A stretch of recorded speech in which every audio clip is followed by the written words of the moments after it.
Four, please, on the pod from New York City, Severiano Saiz. And this is someone who you may be like, wait, who's that? You know him, even if you think you don't know him, because you've probably come across Course Maps, which is a company that makes specific course prints out there, golf course prints. You've probably ordered something for yourself or ordered something for a holiday, for Christmas, Hanukkah, Father's Day, Mother's Day, whatever it may be. And Severiano, who goes by Sev, but has the same name as Seve, who he'll get into that connection on the podcast. He's really built something special, and I wanted to talk to him and understand how he became a golf entrepreneur, why he is out there creating content right now that's really, I think, innovative in simplicity, but still is innovative and doing some awesome things, adding something to the golf world. And I just wanted to get to know a guy who I think is a really interesting personality, both on camera and in business right now with what he's creating with Course Maps. So Severiano Saiz, Sev, coming up right now on Eyes on Golf.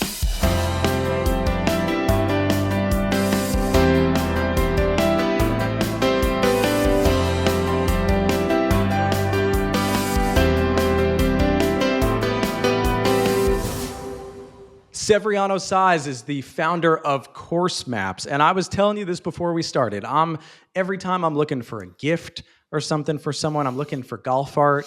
I see Course Maps. I've navigated the site so many times. I've bought from the site before. And then all of a sudden, you start putting out content from the Instagram account, from the TikTok account recently. And I was pleasantly surprised to see a younger face than perhaps I was expecting behind the brand. What's going on with Course Maps? There we go.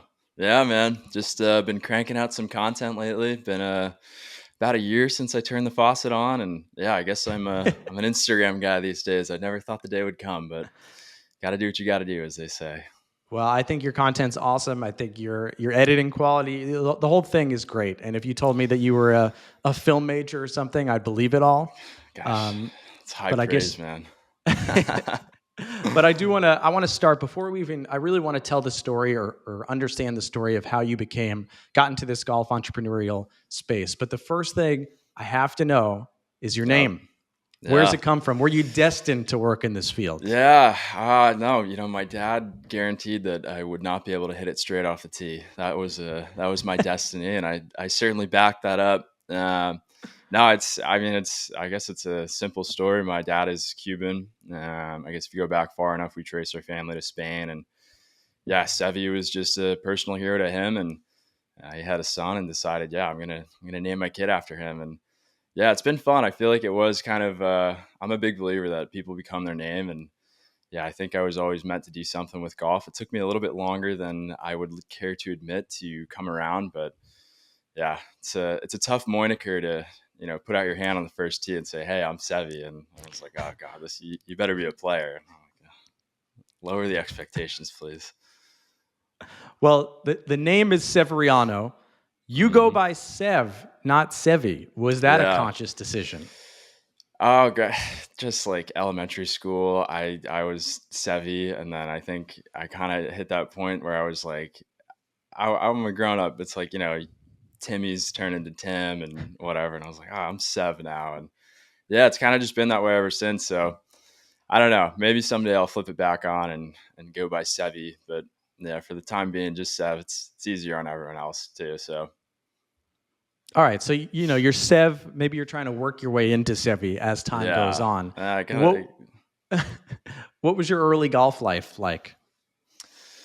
Yeah, it took me a little bit longer to get into the game than it probably should have, especially considering my name. My dad he's golf obsessed, and yeah, I had the benefits of a club membership as a kid, and all I wanted to do was play tennis and baseball, and golf was just really frustrating for me. I'd play a couple times a year, and I'd do the clinics as a kid and stuff, and I just couldn't figure out how to hit the little ball that was sitting still, and I'd go and play tennis, and I was really good at it, and I'd play baseball, I could hit, and golf, I just didn't have the patience for it. And I had that foundation. It wasn't really until I got into late high school, college, where some of my buddies were playing, and it was just something that I kind of wanted to do. And I went out. I remember the first time I played a full 18 holes was my 18th birthday, and I shot some shockingly large number. And I just remember being like, I want to be good at this. I like doing this, but this is embarrassing and I need to get my act together. Like, I'm named for a golfer. I can't be bad at golf. So I kind of got the bug really quickly, and it's been, yeah, downhill ever since, as they say. So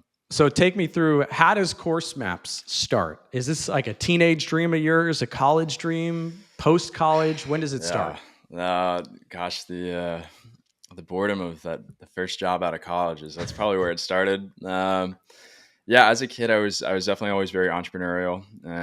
In high school, I was like driving up and down Connecticut, flipping electronics on Craigslist. Like, I read that book about the guy who turned a paperclip into a car and was just like, I'm going to try to do this. And I got as far as an ATV, and then I ended up going to college and just giving up on it. But yeah, I always wanted to do something kind of just for myself. My first job out of college, I was working in commercial real estate finance, which yeah, sitting in a Sure. cubicle and pounding away Excel sheets I quickly realized, I was like, man, I don't know if I can do this, for the next 40 years or whatever. So yeah, honestly, I would come home from work. I was living with, at the time, my girlfriend, my wife now, and I would just complain a lot, probably a little bit too much. And it kind of hit a point where it was like, all right, you can continue to complain and just suffer, or you can try to do something about it. And at that point, I kind of started just coming up. I would come home from work and I would sit there and I would just brainstorm and I would try to come up with an idea. And I was like,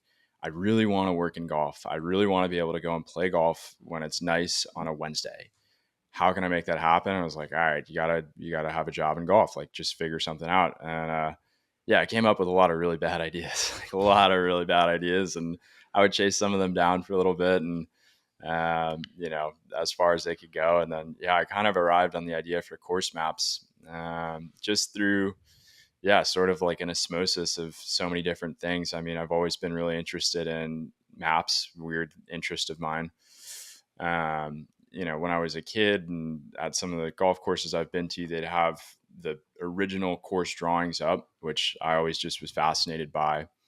And then, yeah, the business really started around Christmas 2019. I was just looking around for something to get my dad, and yeah, I mean, I've got him literally everything that you can get that's like a golf related gift. And it was like, you know what if we had something personalized for the course where he kind of taught me how to play, and how cool would that be? So yeah, I made that first one, and I was like, okay, I think I got something here. And from there, it was just putting one foot in front of the other and learning all the steps that needed to get done. So yeah, definitely a lot of trial by fire, but we made it through eventually. Where was that course? I know you're from Connecticut. Yeah, so I grew up playing at a course in Westchester, Mount Kisco, and then we ended up leaving there, and then we played at Yale for a couple seasons, and then now he plays at a club called Reading that's up there. So we've kind of bounced around a little bit, but yeah, Mount Kisco, Yale, those were the two first ones. Yale's what, like a par 68, par 69 or something like that? Yale is par 70. It's you go out in 34, and so you feel really good about yourself, and then you Oh, come that's home at 36, and you're like, actually, no, it's 71. I think it's 34, 37. So you feel really good about yourself going out, and then you come back in, and you got to pay it off. But yeah, Yale is. I could talk about that course for ages. I mean, that's my favorite course in the world. So Well, we might have to go back to that, but I want to know, like, I love these stories about young entrepreneurs where you're working your day job still while you're building this company. yeah, So the early years of course maps, while you're, I guess, solo manually mapping out all of these courses, probably yep. trying to get certain copyrights. Maybe you haven't. Don't tell me. While also working a job. What was that like early on? Yeah. Well, I'll tell you, the first big milestone I got was literally like a week after I set my website up. I had not taken a single order, I don't think, at this point. I got a cease and desist from St. Andrews. And I was like, oh, geez. Like, in hindsight, I was pretty close to just being like, all right, this is stupid. This is never going to work. But that was kind of funny. But yeah, that first year, it was heady, man. It was a pretty quick. So yeah, I got the business. I got everything set up in 2019, which was such a stroke of luck. Obviously, given everything that happened in 2020, I was very fortunate to be able to continue fulfilling orders throughout COVID, which, that was kind of huge because, yeah, I mean, if you think about that period in time, It's like everyone's sitting at home just crawling up the walls. They're looking at the same white walls or whatever they have in their apartment or their home, and they're just like, man, well, I need to put something up here. I'm bored. I miss playing golf. It's springtime. I can't do anything. And yeah, I was just really fortunate to, if you put something cool in front of people online, then they were like, oh, let's do this. So yeah, I quit my job. It couldn't have been more than 8 months after starting the business, and it happened so fast, man. It was a really, really heady period of time. It got to the point where, my day job was really slow because commercial real estate, nothing was happening that time, and I was working remotely, so I was kind of just spending all day working on course maps, which I was double dipping a little bit, and then yeah, it just hit that point where I was like, man, I think I really got something here, and I got to go full time on it. So yeah, it was exciting for sure. When did you know, okay, this could be something? Because I mean, there are other competitors in this field. There are other outlets, entities, probably people Yeah. with much bigger pockets than you in 2019, selling Yeah. similar maps. So how did you break through? Yeah. The thing that I think I made a point of that I feel like was what really catapulted the business to being able to be what it is today was, yeah, there's some like legacy, just like trophy gifting brands that have similar stuff. And it's not really a novel concept, but the thing that I really wanted to provide to people was like make it as simple as possible to place an order for your home course, which is that's what people care about. So I have a catalog on the website of about 60 courses that I have pre-made, but like to be completely honest with you, that's just like window dressing. Everybody wants their home golf course, and most of the other similar businesses that I saw either are primarily focused on wholesaling. So they have large order minimums, and it's not really easy to just say, "Hey, I want one of these for me," or they just don't even offer something like that, or you got to email them, and you don't know how much it costs or whatever. So that was the first thing I did that I felt like was a pretty big breakthrough. Was I just had a page where you just go, you tell me what golf course you want, you pay for your order. 2 weeks later, it shows up and it's done. And I think that really allowed the business to blow up pretty quickly. And that's kind of how I differentiated myself at first. I mean, now it's kind of just continuing to roll the boulder down the hill, but that was an important strategy, I think. When someone comes to you with a new course, Mm, could be you're based in New York City. This could be some course in Utah, Minnesota, Alabama, wherever, yeah, somewhere, Australia. How do you go about creating a custom course maps order? yeah. It's I don't want to say it's a simple process. I mean, it takes a good amount of time, and um, you know, it's what I do for a living, so I don't want to sell myself short. But yeah, I have like a souped up version of Google Earth that I can pull down really detailed satellite images, going back about 20, 30 years if needed. And basically, I can do that for any golf course anywhere in the world, rip down the satellites, and I use that as like a reference file to then do out the routing and everything. Most of the time, I'm able to find scorecards and all the course information online, but occasionally I'll have to, write to someone and say, "Hey, I can't find anything on this," but that's pretty rare. But yeah, I mean, I'm able to do. You would be shocked at the places that I've gotten orders for, the golf courses all over the world. That it's a really eye-opening experience just to see how different golf looks everywhere. But the one thing that I think is like consistent is everyone just loves their favorite golf course. It's a really neat glimpse into, I guess, a slice of the community. Have you gotten like a mini golf course or a Oh pitch and yeah, putt or something? I've anything that you could think of, man. I've gotten. I actually just got one in a couple weeks ago. That was maybe one of my favorites that I've gotten into date. It's like a backyard course up in Rhode Island that this guy wrote to me. Is my grandfather's. This has been his labor of love for his entire life. It's been 35 years or whatever, and we're getting him this gift. And they have 6 greens. They have 18 tee boxes, and they have this really unique.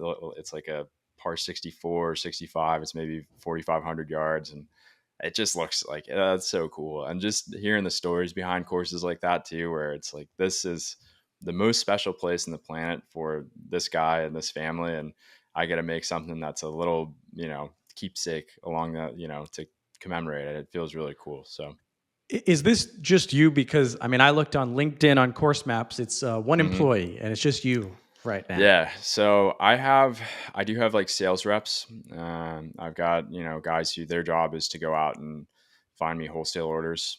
So those guys operate in their territories and they're just, they go out and find business and they get a chunk of the, whatever they bring in. That's a really important arm of the business. And then I do use like a frame shop for the framing because I don't know, that's kind of hard to do just by yourself. I'm thinking about bringing that in house. I'm in my workshop here in Brooklyn where I have right over there, I have this massive industrial printer that I actually print out all the unframed stuff myself. But yeah, I mean, it's a lot. It gets busy. It's quite the operation for, I'm wearing a lot of different hats, I guess, but But I mean, I'm curious too. You talk about getting excited about that guy in Rhode Island with his backyard mhm, course. How do yeah, you get inspiration every day? I mean, you talk about the monotony of commercial real estate. yeah, Well, to a degree, you're doing the same thing over and over, and it's a lot of work. And you got to look at yeah. those satellites, and you got to do the research. How do you get up in the morning every day? Oh, you're spot on, man. There are parts of the job that are pretty repetitive. So Father's Day and Christmas are extremely busy for me. And that's all just custom orders that are piling in. And it does get stressful because you need to get those orders out quickly.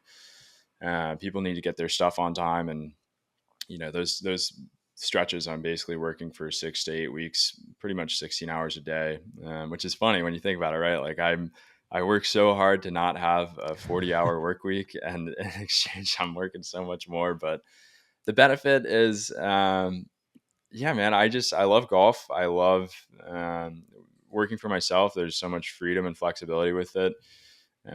January, February, it's pretty slow, and August usually. I mean, right around this time, things start to slow down for the rest of the summer, and I can kind of take it easy those stretches of time, play some golf, and I get such cool experiences, and you get to meet such cool people working in golf. It's really like, you know, obviously it kind of stinks when I wake up and it's December 12th and I have 50 maps that I need to get done in the next 3 days. And I'm like, oh, but it just always remind myself, it's like, this is what you want to do. And the benefits that you get are so worthwhile. The stretches where it gets a little bit rote or monotonous. Yeah, I think the golf entrepreneurial space is very interesting right now.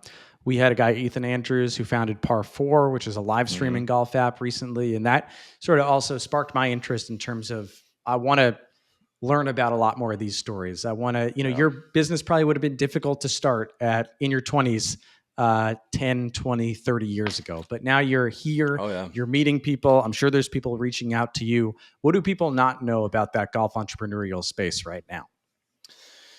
Gosh, there's so many different ways to take that question. I think the biggest one that I would just, yeah, like you just hit on is so spot on. 15 years ago, what I'm doing, I mean, it would have been possible. It would have been just completely different. And it wouldn't have been realistic for one person. I started the business in my apartment, like with a computer, and that's it. But you have the internet, you have social media, you have access to all the information in the entire universe and pretty much all the customers in the universe. They're all right there. And social media is such a powerful tool for people who want to just do something different or people who want to start something. And yeah, I mean, I think what I would say to most people is it's a lot closer than you would think. I think people have this idea that entrepreneurship, it's like, you have to have the next idea for Facebook or something. And the truth is most great ideas are small, and you can start really, really small with something. And just by leveraging social media, leveraging the internet to learn about things that maybe you don't know how to do quite yet, but you think you could, you never know what's going to happen. You just got to put one foot in front of the other and, get on. So, Do you get the sense, and you talk about starting this in 2019, COVID comes around, we've heard all the numbers are so high for people playing yeah, golf right now. The numbers are higher for young people. You're talking about yeah. Father's Day being a big, day for you. I know people, I'm 31 and like I said, I've been looking at my 20s for stuff like this for Father's Day, for the Yeah, holidays, for whatnot. Do yeah. you get that sense about that younger energy in golf right now?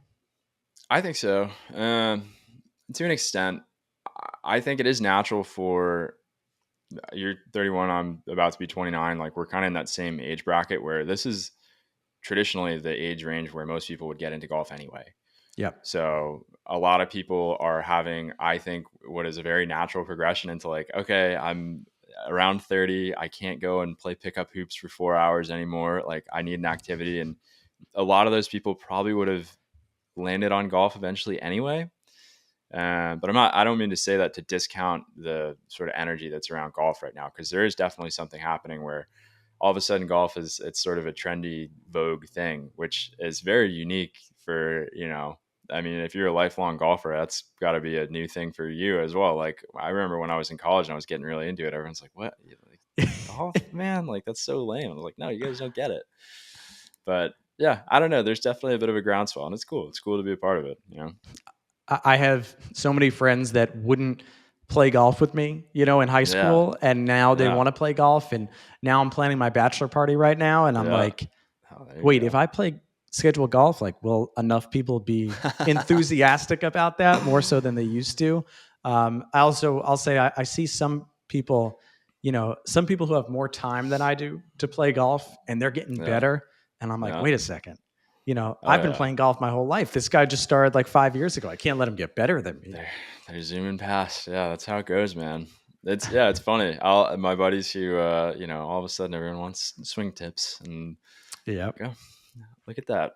So Well, everyone comes you're around. you're given some tips, at least in the New York City area, of where to play. And so we talked Yeah. about off the top a little bit more content coming out, and you're sharing some things. I mean, how much of that is therapy for yourself to share content? How much are you trying to get your course maps Yeah. out there right now and show that you could be an expertise in more than just art right now? Where did that decision come from? Yeah. So where it really started with, I don't want to take the podcast in a completely unrelated way, but We go wherever. um, the digital marketing has gotten very, very difficult in the last few years. And when I started the business, I could pop up a picture of that and Yep. sit, Tobacco Road blast it behind out you on for those. Instagram, and it was Yeah. just fish in a barrel. Um, and now there's so much competition out there, and people are also tired of just being overconsumed, I guess, that you kind of have to do something unique with if you have a brand or a business. Like you got to put yourself out there in creative ways, and I think a big part of that's been a point of emphasis for me and for a lot of brands that are far greater than me, that I'm kind of tailing off of. That it's like people just want just interesting stuff, like interesting content that isn't explicitly salesy. That's not like, like I'm running a business and I'm selling products, but I'm trying to put out content that's just like, oh, here's like an interesting thing about golf, or here's, this guy has something to say, and I'm trying to do it in a way that maybe it's, a little bit more interesting than some of the stuff out there. Obviously, that's hard to do. It's hard to always have nice things to say, but yeah, that was the decision. Was like, look, if you want to continue to grow the business, you got to start putting yourself out there. I had been really, really resistant to putting my face in front of the brand. I'd been really, really resistant to posting on social media. I've always kind of resented those things, to be quite honest.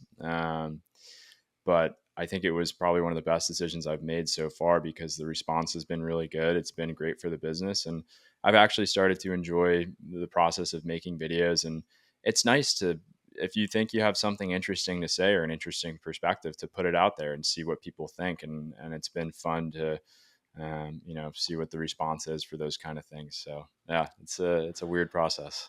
I was on TikTok yesterday. I think I was watching, I want to say it was your Fairy Point video that you Yeah. put up Yeah. recently, Yeah. and someone commented like, "We want to see Van Cortlandt Park," and another follower was like, "Sev's done a bunch of Van Cortlandt Park content," and I was like, "This is amazing that you're not Let's even doing go, anything, and you've got dude. people like defending you in your own chat." Yeah. I think that's Well, that.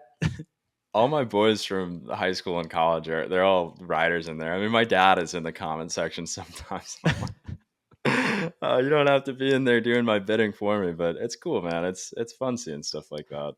Well, I think it speaks to, from my end, the reason I'm doing this podcast is, like I said, seeing that not only was this a brand that had already resonated with me, but seeing your face and seeing your content resonate with me. I'm sitting there talking to my fiance going like, this is so, I'm watching your Instagram and TikTok content going, this is so Yeah. simple and informative. It's not like you needed to go with a videographer Yeah. and shoot some crazy stuff, like a couple selfie videos, couple shots of the Yeah. course, explaining the It's easy. history, explaining what's going on, and people are interested in that. So I was like, that's great. And then on top of that, this is a brand that I already, um, you know, Yeah. align with in terms of my own personality.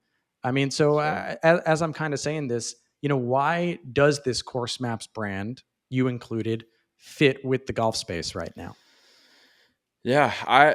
You know, I, wh- where I've tried to position myself, and I don't know if I think I'm doing an okay job of it, is there's half of golf is this very traditional space, right? Where there's history and a reverence for the past and these special places and golf courses and golf course architecture and stuff. And sometimes that can feel a little bit maybe snobby for most people or highbrow or uninviting.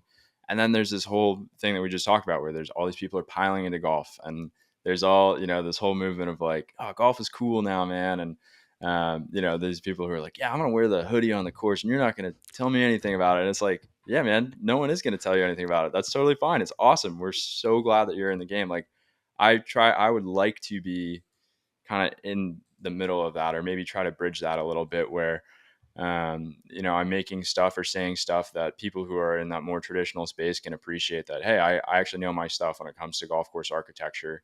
I'm a student of the history of the game and I like to really appreciate that stuff. But I'm also like, man, I love going out and playing in basketball shorts and a soccer jersey. Like I love the fun, sort of exciting stuff that's happening in golf. And so trying to kind of tightrope between those two, I think is hopefully what I'm accomplishing. And, I don't know. It's a challenge because you put up content from Van Cortlandt Park and you could put up content from Wingfoot, and you're going to get two very Yeah, different demographics of people, and two exactly. very different people are going to be interested in buying those course maps. So Yeah, that's right. that obviously factors in. I think I didn't put this on the rundown because I didn't want to. I didn't want you to prep as much for this question, but you said you didn't want to put your face out there. You're a model part time, I guess, as well. Yeah. The past couple of years, man, I've been moonlighting. Gosh, yeah, it's I don't know what to say about that. It's just something that, yeah, I guess I was blessed with decent genetics and had the opportunity to be signed to an agency in the city, and it was kind of one of those things where I've been very bashful about it, even to my friends. I mean, I didn't tell my parents about it for 2-3 years, but yeah, I don't know. It's good, easy money, and I get gigs. I don't know. These days, I'm not getting too many, but I'll get maybe something every 2 months, and you go take pictures for a day, and you get paid for it. It's pretty sweet. So yeah, I guess going back to maybe what you're angling at is like, I just didn't want to feel like a cheese dick, for lack of a better word, and be like, yo, like, what's up, guys? Like, I'm Sev, I'm a model, and I like golf. And, like, I wanted to make stuff that kind of stands on its own. I don't want to be relying on just, being an Instagram face that people are going to click on or whatever. So maybe that's like so needlessly cynical or whatever, but I don't want to, ever do that. I just don't like that. So, I'll just clip that and put it out of context into the no. I think it's an amazing story. You're basically talking yeah. about modeling also helping subsidize your entrepreneurial interest in golf. Yeah, Probably not too. hey, I've always been a hustler, man. I've always liked having two jobs, so I've got my main gig and my side hustle, and yeah, it's nice. I mean, it's mailbox money. It's, whenever I get something, it's always interesting shit. It's never I guess the biggest feather in my cap was fucking Ken for some like Party City campaign. That was kind Oh, of funny. That was pretty embarrassing, honestly, because it's like, oh god, like everyone's gonna see that. But yeah, a lot of weird, random stuff. I mean, a lot of stuff you would never think about, but they need someone to wear the clothes, so as might as well be me. your friends start to have kids over the next couple of years, they'll get the Party City catalog and see your picture over the Yeah, next 5 years as Ken or something like that. yeah. I got spotted one time by one of my girlfriend's hometown friends. She was like, is this your husband or my girlfriend, my wife, girlfriend at the time?" And I was like, oh god, yeah, Well, for those don't that talk are about it. listening and aren't watching, you've got some Tommy Fleetwood locks flowing out the bucket right now. So, you got modeling by night subsidizing and helping out with your entrepreneurial interest in golf. You're playing golf, you're Hmm. sharing videos, you're doing all of this stuff out there Yeah, in the world right now. So there's a lot going on. hustling, What's the man. What's the future of Course Maps? Is the core part of your business, like you said, the custom course maps, the Yeah. images, the art? Is that it, or where do you see this brand going? Yeah, it's the question I've been trying to figure out for the last 5 years, right? Is what's the long term plan? And right now, what I'm trying to do is scale the business up through wholesaling, which is a very daunting task. There's this whole part of the golf industry that runs off of just these independent reps and wholesaling and the PGA show, all that stuff. It's like very, very daunting, and I've made it my focus the past, I'd say, 6 months to really, really try to crack that egg. It's slow going for sure, and it is a lot more work than I expected. But the my hope is once I get, I need another handful of reps who are going to cover, I guess, the whole country for me. And then once I have everything operationally just humming along, kind of in the process of figuring it out right now. I mean, just stuff that you wouldn't even think of, like if a club wants to place an order, how are they doing it? Are they emailing me? Are they filling out an Excel sheet? Is there a web portal or something? Like, I'm in the midst of working on all that. My hope is that, yeah, hopefully in a year or so from now, we'll have all that set up. And then I think wholesale it's a lot less uh, time intensive, right? Because Hmm. you're doing one design Yeah. and you're printing out 200 copies of it versus 200 designs once. So that's kind of where I'd like to angle the business towards, but we're all figuring it out. I mean, hopefully by then I'll be able to sort of step back a little bit from the day-to-day operations stuff, just focus more on the fun things like just managing the brand and content and stuff like that, which, um, you know, I'm probably spending about 10% of my time on that stuff right now. And I'd like to spend a lot more time on it because it's fun. So yeah, we'll see. I guess, if yeah, for you kind of explained it there at the end, but for people that don't understand that whole aspect of wholesaling, basically, Hmm. you mentioned Aaron Hills off the top. Like, hey, Aaron Yeah. Hills, you wanna buy 200 prints of this Yeah. size, 200 prints of this size, 400 off the top. Put it in your pro Yeah. shop, sell it in your pro shop. That's what I'm we're, clapping my hands. That's wipe yeah. it clean. That's it. That's the You dream know what right there. the true the white whale that I'm always after is like member guests. That is Oh, like there is it's revolving door business every year. So you've got to find new clubs who are having a member guest because you're not going to be the same tee gift every year. But some of these clubs, man, they've got 200 guys playing in these things or, whatever. Like they want something that's really spectacular. People are showing up to a member guest and they've gotten a box of Titleists and a set of glasses or something like 100 times. So bringing something unique to that is, I think clubs really enjoy that. And yeah, just finding out how to work my way into those is that's what I'm on this year. So it's been going good. It's taken a little bit longer than I hoped, but yeah, we're getting there. yeah. My brother works with Tremont Sporting Co. out of the Palm Beach Yeah. area, where Oh, they those with guys are with awesome. head covers and leather Yep. goods. So I wouldn't call them your competitors. I would say, but similar boat of, Yeah. he tells me, like, they shut it down when they get a member guest or a big wholesale order. Like, all right, Hmm. let's get that together. Let's get it Yeah. on. Let's get it right. Let's get it on time. Let's get Yep. it, because you also don't want to get it wrong, right? You don't want to Oh print yeah. 200 Ugh. wrong prints. Can So I not to give you a headache. topical story, man? Oh, I just had one that we sent out 200 of them literally, and they got there. They had a spelling error. It was like just the biggest like egg on my face, and we sent out replacements and we made it right. But man, that was like a stressful email to get. It was like, oh, I can't believe I blew it. But it worked out okay. But yeah, it is. There's a different level of stress when it's instead of it's just one customer, it's like the full field for a member of guests. Like, oh god, I really got to get this right. So Yeah, you got the art of proofreading is more important probably in your I business than know. you imagined out of college you'd be working with. Yeah. Yeah, I've never been super good about that, but I'm learning now that it's a true measure twice, cut once situation. I want to ask, for those trying to get into the entrepreneurial space in golf, what's your advice to them? Hmm. Yeah, just get started on something. Honestly, don't don't think that you need to come up with something that's like a genius idea right off the rip, because the thing that you're doing, it might evolve or turn into something else if you just keep working on it. I think a lot of people get stuck in the ideation phase, but just putting one foot in front of the other. And yeah, I think, like I said earlier, just start small. Like my objective with course maps that first year was like, I want to pay for my golf for the year, just cover my greens fees basically. And that's a pretty low bar.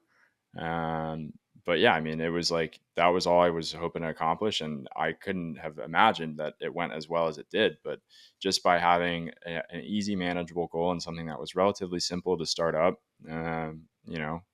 just put one foot in front of the other and learn the things that you don't know how to do using the internet. Like I didn't know how to build a website, but I spent nights and nights and nights on YouTube watching, and I figured it out. And I'm not like, I'd say I'm resourceful. I'm not like, I graduated with like a 3.1 from a state school. Like I'm not some like super smart guy. I just figured it out. And I think anyone has it in them to be resourceful in that way and learn the steps that they need to take. Back-to-back men's basketball champions, though, UConn right That's now. right. Yeah, no, we got it good, man. UConn hoops it's a nice life growing up, that's for sure. We talked about some of the content you've been putting out, some of the playing golf, a lot in the New York City area right now. I believe you're in Brooklyn, you said. What Yeah. are some of your favorite courses in the New York City area? Yeah, city specifically. Yeah, I There's saw not a this question lot. on the rundown, and I was like, man, how am I going to answer It this? doesn't have to be city specific. Where you can get to Yeah. from the city. So my favorite for a quick round, if you're desperate to get on a golf course, I love Skyway. Of course. I've beat that place up pretty good over the years. I always have a good time there. You always meet some interesting folks over in Jersey City, and it's just a funny place. It's only 9 holes, but I am obsessed with 9-hole courses. I just think they're so much fun. Another one, big hidden gem, Mashulu, up in it's like right next to Van Cortlandt Park. That is really, really underrated. I think it's 2,700 yards or something, but they dumped a bunch of money into it, and it has really interesting greens, really, really cool, like architecturally interesting greens. And it's supposed to be a learning center, I think, for the first tee. Eventually, they're still working on that, but for the time being, it's just a great place to go and get some swings in.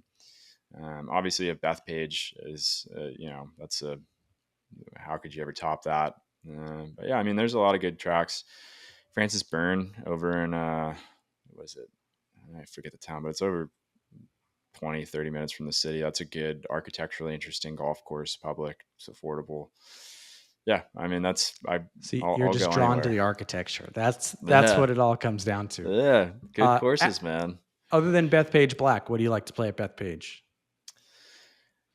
I think red is a really good course. I feel like that's sort of the obviously it's tough to get out on black, but you can have just as good a time at red. Um, I've heard green You never is have a good time on black. You just have to play yeah. it. Oh, you just get like punched in the face a bunch, and you're like, do I even really like golf? But no, yeah, I red. I haven't played green. I've heard green is an interesting time, but yeah, I've only ever played black and red, so it's kind of limited my answers there. What is a course outside of New York, perhaps, that you've outlined that when you've been outlining it, you've just been like, I have to play this course? Oh, I'll tell you a funny one. I joined a club out in Jersey called Watchung Valley, and I was living in Chicago when I started the business. I got an order in for it, and I was like, "What is this place?" Like, I'd never heard of this golf course. Really interesting looking. There was like this massive change to it, and I was going through the old satellites, like probably around 2016. It's like, dude, what the hell did they do to this place? This is really cool.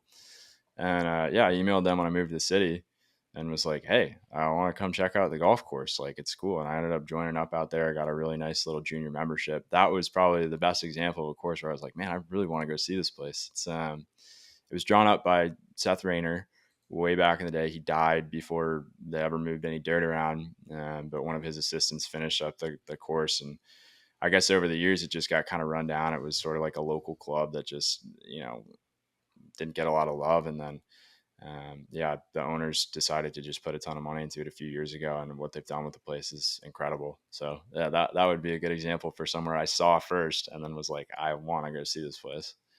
I'm looking at it. 48 minutes from Hoboken right now. Yeah. You Hey, know, we'll go and knock it around, man. We it's a fun time. It's a really, really good golf course for just enjoying golf. What has been your favorite course to outline? Favorite course? Yeah, that it depends. From like the actual how it ends up looking. Um Courses with a ton of bunkers always end up looking really good just because there's a lot of detail. I have Tobacco Road up there behind me. That took so long to do because there's just, I don't know if you've played it, but there's a bazillion bunkers. It's literally like you're on a sandscape. But I enjoy how those look. Favorite courses to actually do for designs is stuff where, yeah, people will send over notes with their order, and I'll get in some orders that are sentimental to people, or they're really significant. You can tell it means a lot. I've gotten orders in where someone's like, "Hey, my dad passed away, and he was the greenkeeper here or something," and those are my favorite to do, just because it feels like it's a profound honor to actually be able to put something together for something that it's important. And you know, sometimes those don't end up. Some courses don't end up looking that good, but they're really, really emotionally important, and I prefer those, I'd say. Sev, before I let you go, what do you want people to know about Course Maps? What do you want people to know about the brand?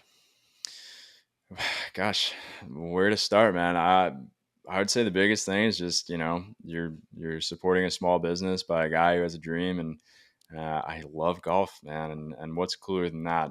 I feel like there's a lot of stuff in the golf space that, you can tell when people, they love their work and they love being in golf. And I just always would like that to shine through. So whether it's the actual stuff I'm making or putting out content, whatever, I just hope everyone knows that, man, I love golf. It's just the best thing ever. So I would kind of distill it down. All right. It's Course Maps is the brand. If you follow at Course Maps on Instagram, on TikTok, wherever else you guys are, Sev, on social media, you'll now see Sev's face along with all of these beautiful outlines. You can get custom orders, not just the stock orders, as Sev said. And man, it's just, I enjoyed having this conversation, just learning about the face and the attitude and the whole history behind this brand. Oh, for sure, man. Well, thanks for having me on. It was a lot of fun. And yeah, if you guys are interested, it's at Course Maps, all one word, check us out. And hopefully you're not sick of the sound of my voice already. So we'll talk soon, and we got to get on the golf course this year. Absolutely. Thanks so much for listening. Thanks to Sev for taking the time. I mean, we plugged it enough, but if you're not already in the know, Course Maps is the place to be for everything that he is doing in the world of golf. Again, appreciate all of you listening. I'm glad that, the last few podcasts I've talked about highlighting some people in the golf business world, but also telling some stories that are off the beaten path in golf. Appreciate Suan, Will Lowry, Ethan Andrews, as we mentioned on this podcast, some of the other folks coming on to Eyes on Golf. And I, Jeff Eisenman, will see you next time.